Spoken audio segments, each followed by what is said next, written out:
दोस्तों, जो अपनी माँ से बहुत प्यार करते हैं वो इस कहानी को पूरा जरूर सुने। एक शहर में एक गरीब माँ और बेटा रहता था। बेटा अपनी माँ से बहुत प्यार करता था। बेटा अपनी माँ को संसार की हर खुशी देना चाहता था। वह उसे हमेशा खुश रखता और कभी दुखी नहीं करता था।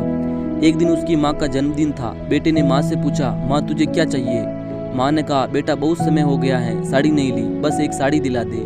बेटा अपनी माँ को लेकर कपड़े की दुकान पर पहुंचा। दुकानदार ने पूछा, क्या चाहिए? बेटा बोला, आज माँ का जन्मदिन है इसलिए उसे साड़ी दिलवाने लाया हूँ। दुकानदार बोला, ठीक है, अंदर आइए, और अपने आदमी से बोला, इनको साड़ी दिखाओ। उस आदमी ने माँ और बेटे को बहुत सारी साड़ियाँ दिखाई। कुछ देर बाद माँ को एक साड़ी पसंद आ गई। वह दुकानदार के पास साड़ी लेकर गए और उसकी रेट पूछी। उन्होंने साड़ी का दाम पूछा तो दोनों माँ बेटे एक दूसरे का मुंह देखते रह गए। दुकानदार बोला, बेटा ये साड़ी 2000 की है।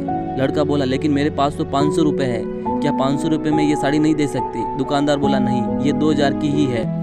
तभी माँ बोली, कोई दूसरी साड़ी दिखा दो साहब, इतनी महंगी साड़ी हम नहीं खरीद सकते। दुकानदार बोला, ठीक है, आप सस्ती वाली साड़ी देख लीजिए। माँ दूसरी साड़ी देखने के लिए गई, लेकिन बेटे का मन तो माँ को पसंद आई साड़ी पर ही अटक रहा था। वह उसे वही साड़ी देना चाहता था, लेकिन क्या करे, पैसे भी तो नहीं थे। इसके बाद वह दुकानदार को कोने में लेकर गया और बोला, साहब 2000 रुपये वाली साड़ी दे दो, ये 500 और बाकी के पैसे के बदले मैं आपकी दुकान पर आकर काम कर दूंगा। दुकानदार लड़के का माँ के प्रति प्यार देकर हैरान रह गया। उसने कहा, ठीक है बेटा, ये साड़ी ले जाओ और कल मैं तुम्हें बता दूंगा कि तुझे कितने दिन काम करना है। वह लड़का बहुत खुश हुआ।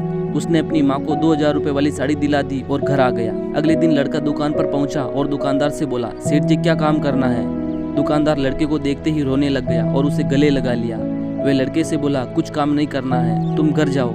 लड़का बोला, क्यों, क्या हुआ साहब? आपने 2000 रुपये वाली साड़ी दी है, मुझे काम तो करना पड़ेगा। दुकानदार बोला, कल जब मैं तुम्हें वह साड़ी देकर घर पहुंचा तो देखा कि 2 साल से कोमा में पड़ी मेरी माँ अचानक ठीक हो गई। तू तो मेरे लिए फरिश्ता है। बेटा तुम हमेशा अपनी माँ से ऐसे ही प्यार करते रहना, उसे कभी दुखी मत करना, उसकी आंखों में कभी आंसू मत आने देना। यह सब सुनकर लड़का रोने लग गया।